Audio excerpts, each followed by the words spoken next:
ಆತ್ಮೀಯ ಬಂಧುಗಳೇ, ಶ್ರೀಮದ್ ಭಗವದ್ಗೀತೆ ತತ್ವ ವಿವೇಚನಿ ಟೀಕಾ ಅಧ್ಯಾಯ 4 ಜ್ಞಾನಕರ್ಮ ಸನ್ಯಾಸ ಯೋಗ.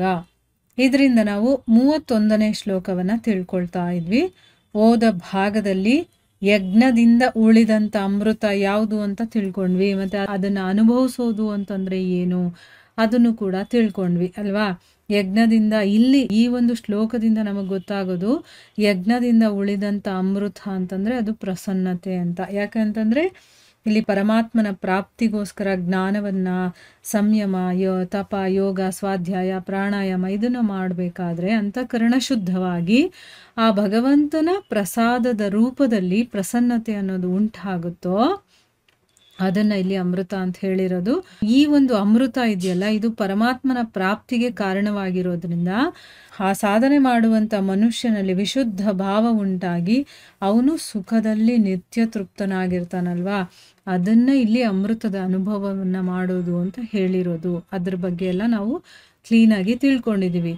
ಈಗ ಪ್ರಶ್ನೆ ಏನು ಅಂತಂದರೆ, ಮೇಲೆ ಹೇಳಿರುವಂತಹ ಪರಮಾತ್ಮ ಪ್ರಾಪ್ತಿಯ ಸಾಧನ ರೂಪಿ ಯಜ್ಞಗಳನ್ನು ಅನುಷ್ಠಾನ ಮಾಡುವಂತಹ ಮನುಷ್ಯನಿಗೆ ಸನಾತನ ಬ್ರಹ್ಮನ ಪ್ರಾಪ್ತಿ ಅನ್ನೋದು, ಅಂದರೆ ಆ ಭಗವಂತನ ಪ್ರಾಪ್ತಿ ಅನ್ನೋದು ಇದೇ ಜನ್ಮದಲ್ಲಾಗುತ್ತೋ ಅಥವಾ ಜನ್ಮಾಂತರದಲ್ಲೋ, ಇನ್ನೂ ಎಷ್ಟೋ ಜನ್ಮಗಳಾದ್ಮೇಲೆ ಆಗುತ್ತೋ ಅಂತ ಪ್ರಶ್ನೆ ಕೇಳ್ತಾ ಇದ್ದಾರೆ.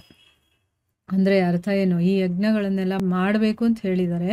ಸೊ ಭಗವಂತನ ಪ್ರಾಪ್ತಿಗೋಸ್ಕರ ಸಾಧನೆ ಮಾಡ್ತಾರಲ್ಲ ಅಂಥವರಿಗೆ ಇದೇ ಜನ್ಮದಲ್ಲಾಗುತ್ತೋ ಅಥವಾ ಇನ್ನು ಮುಂದಿನ ಜನ್ಮಕ್ಕೆ ಹೋದ್ಮೇಲೆ ಅಥವಾ ಇನ್ನು ಜನ್ಮಗಳ ಕಳೆದ ಮೇಲೆ ಆಗುತ್ತಾ ಅಂತ ಪ್ರಶ್ನೆ ಮಾಡ್ತಾ ಇರೋದು. ಉತ್ತರ ಏನು ಅಂತಂದರೆ, ಇದು ಅವರು ಮಾಡುವಂಥ ಸಾಧನೆಯ ಸ್ಥಿತಿಯ ಮೇಲೆ ಇದು ನಿರ್ಧಾರವಾಗುತ್ತೆ. ಈಗ ಅವನು ಎಷ್ಟು ಕಷ್ಟಪಟ್ಟು ಮಾಡ್ತಾ ಇದ್ದಾನೆ, ಅವನ ಮನಸ್ಸಲ್ಲಿ ಎಂಥ ಭಾವನೆಯನ್ನು, ಎಷ್ಟು ಶ್ರದ್ಧೆ, ಭಕ್ತಿ ಇದನ್ನೆಲ್ಲ ಇಟ್ಕೊಂಡು ಮಾಡ್ತಾ ಇರ್ತಾನೋ ಅದರ ಮೇಲೆ ಇದು ನಿರ್ಧಾರ ಆಗುತ್ತೆ ಅಂತ. ಯಾರ ಸಾಧನೆಯಲ್ಲಿ ಭಾವದ ಕೊರತೆ ಇರೋದಿಲ್ವೋ ಅವನಿಗೆ ಈ ಜನ್ಮದಲ್ಲೇ ಮತ್ತು ತುಂಬ ಬೇಗನೆ ಆ ಭಗವಂತನ ಪ್ರಾಪ್ತಿ ಆಗ್ಬಿಡುತ್ತೆ. ಯಾಕೆ ಅಂತಂದರೆ ಭಾವನೆ ಅನ್ನೋದು ತುಂಬ ಇಂಪಾರ್ಟೆಂಟು. ಮನಸ್ಸಲ್ಲೇನೋ ಇಟ್ಕೊಂಡು ಹೊರಗಡೆ ಏನೋ ಮಾಡಿದ್ರೆ ಅದು ಆಗೋದಿಲ್ಲ. ಭಗವಂತನಿಗೆ ಬೇಕಾಗಿರುವಂಥದ್ದು ನಮ್ಮ ಭಾವ ಹೇಗಿದೆ ಅಂತ ಅಂದ್ಬಿಟ್ಟು, ನಾನು ನಿಜವಾಗ್ಲೂ ಭಗವಂತನನ್ನು ಪಡಿಲೇಬೇಕು ಅಂತ ಮಾಡ್ತಾ ಇದ್ದೀನೋ ಅಥವಾ ತನ್ನ ಸ್ವಂತ ಫಲಾಪೇಕ್ಷೆಗೋಸ್ಕರ ಮಾಡ್ತಾ ಇದ್ದೀನೋ, ಇದೆಲ್ಲ ಭಗವಂತನಿಗೆ ಗೊತ್ತಾಗುತ್ತಲ್ವ. ಅದಕ್ಕೋಸ್ಕರ ಇಲ್ಲಿ ನಮ್ಮ ಭಾವನೆ ಅನ್ನೋದು ತುಂಬ ಇಂಪಾರ್ಟೆಂಟು. ಇಲ್ಲಿ ಭಾವನೆ ಸರಿಯಾಗಿದ್ದು ಅದರ ಕೊರತೆ ಇಲ್ಲದೆ ಇದ್ದರೆ ಅವನಿಗೆ ಇದೇ ಜನ್ಮದಲ್ಲೇ ಭಗವಂತನ ಪ್ರಾಪ್ತಿ ಆಗ್ಬಿಡುತ್ತೆ. ಯಾರ ಸಾಧನೆಯಲ್ಲಿ ಯಾವುದೇ ಪ್ರಕಾರದ ಕೊರತೆ ಅನ್ನೋದು ಇರುತ್ತೋ, ಅವನಿಗೆ ತುಂಬಾ ಕೊರತೆಗಳು ಇರುತ್ತೋ, ಅವನಿಗೆ ಆ ಕೊರತೆ ಎಲ್ಲ ಪೂರ್ತಿ ಆದಾಗ ಆಗುತ್ತೆ. ಅವನ ಮನಸ್ಸು ಕಂಪ್ಲೀಟಾಗಿ ಭಗವಂತನಲ್ಲೇ ಇರಬೇಕು, ಆ ರೀತಿ ಆಗಬೇಕು. ಅವನ ಮನಸ್ಸಲ್ಲಿ ಕಾಮ, ಕ್ರೋಧ ಏನೇ ಆಗಿರ್ಬೋದು ಯಾವುದೂ ಇರಬಾರ್ದು. ಯಾವುದರಲ್ಲೂ ಮಮತೆ, ಆಸಕ್ತಿ ಏನೂ ಇರಬಾರ್ದು. ಫಲಾಪೇಕ್ಷೆಗಳಿರಬಾರ್ದು. ಯಾವ ಥರದೊಂದು ಆಸೆ ಆಕಾಂಕ್ಷೆಗಳು ಇರಬಾರ್ದು. ಬರೀ ಭಗವಂತನಿಗಾಗಿ ಭಗವಂತನಿಗೋಸ್ಕರ ಮಾಡ್ತಾ ಇರಬೇಕು. ಆ ರೀತಿ ಆದಾಗ ಭಗವಂತನ ಪ್ರಾಪ್ತಿ ಆಗುತ್ತೆ. ಆದರೆ ಮೇಲೆ ಹೇಳಿರುವಂತಹ ಸಾಧನೆ ಇದೆಯಲ್ಲ, ಅದು ಯಾವತ್ತೂ ವ್ಯರ್ಥ ಆಗೋದಿಲ್ಲ. ಇದರ ಸಾಧಕರಿಗೆ ಪರಮಾತ್ಮನ ಪ್ರಾಪ್ತಿ ರೂಪಿ ಫಲ ಅನ್ನೋದು ಅವಶ್ಯಕವಾಗಿ ಸಿಕ್ಕೇ ಸಿಗುತ್ತೆ. ಇವತ್ತಲ್ಲ ಅಂದರೆ ನಾಳೆ ಸಿಕ್ಕೇ ಸಿಗುತ್ತೆ.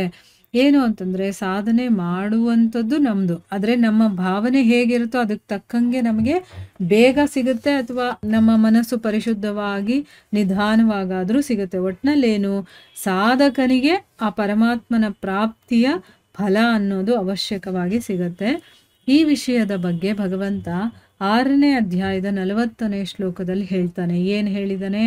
ಪಾರ್ಥ ನೈವೇಹ ನಾಮುತ್ರ. ಅಂದರೆ ಆ ಶ್ಲೋಕದಲ್ಲಿ ಹೇಳ್ತಾನೆ ಭಗವಂತ, ಹೇ ಪಾರ್ಥ, ಆ ಪುರುಷನ ವಿನಾಶ ಅನ್ನೋದು, ಅಂದರೆ ಯಾರು ಸಾಧನೆ ಮಾಡ್ತಾ ಇರ್ತಾನೋ ಅಂಥ ಮನುಷ್ಯನ ವಿನಾಶ ಅನ್ನೋದು ಈ ಲೋಕದಲ್ಲಾಗಲಿ ಪರಲೋಕದಲ್ಲಿ ಆಗಲಿ ಆಗೋದಿಲ್ಲ. ಯಾಕೆ ಅಂತಂದರೆ ಆತ್ಮದ ಉದ್ಧಾರಕ್ಕೋಸ್ಕರ, ಅಂದರೆ ಏನೋ ಭಗವಂತನ ಪ್ರಾಪ್ತಿಗೋಸ್ಕರ ಕರ್ಮ ಮಾಡುವಂತಹ ಮನುಷ್ಯ, ಅವನು ಯಾರೇ ಆಗಿರ್ಬೋದು, ಅವನು ದುರ್ಗತಿಯನ್ನಂತೂ ಪಡೆಯೋದಿಲ್ಲ. ಅವನು ಏನು ಸಾಧನೆ ಮಾಡಿರ್ತಾನೋ ಅದಕ್ಕೇನು ಸಿಗಬೇಕು ಅದು ಸಿಕ್ಕೇ ಸಿಗತ್ತೆ ಅನ್ನೋದನ್ನು ಹೇಳಿದಾನಲ್ಲಿ.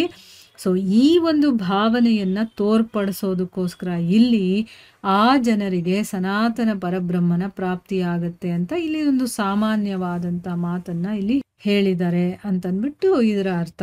ನೋಡಿ, ಇಲ್ಲಿ ಅನುವಾದದಲ್ಲಿ ಹೇಳಿದಾರಲ್ಲ, ಯಜ್ಞದಲ್ಲಿ ಉಳಿದ ಅಮೃತವನ್ನು ಅನುಭವಿಸುವ ಯೋಗಿಗಳು ಸನಾತನ ಪರಬ್ರಹ್ಮ ಪರಮಾತ್ಮನನ್ನು ಹೊಂದುತ್ತಾರೆ ಅಂತಂದ್ಬಿಟ್ಟು ಯಾಕೆ ಹೇಳಿದ್ದಾರೆ ಅಂತಂದರೆ, ಯಾರೇ ಸಾಧನೆ ಮಾಡಿದ್ರೂ ಕೂಡ ಮನಸ್ಸಿಟ್ಟು ಮಾಡಿದಾಗ ಅದಕ್ಕೇನು ಪ್ರತಿಫಲ ಕೊಡಬೇಕೋ ಅದನ್ನು ಭಗವಂತ ಕೊಟ್ಟೇ ಕೊಡ್ತಾನೆ.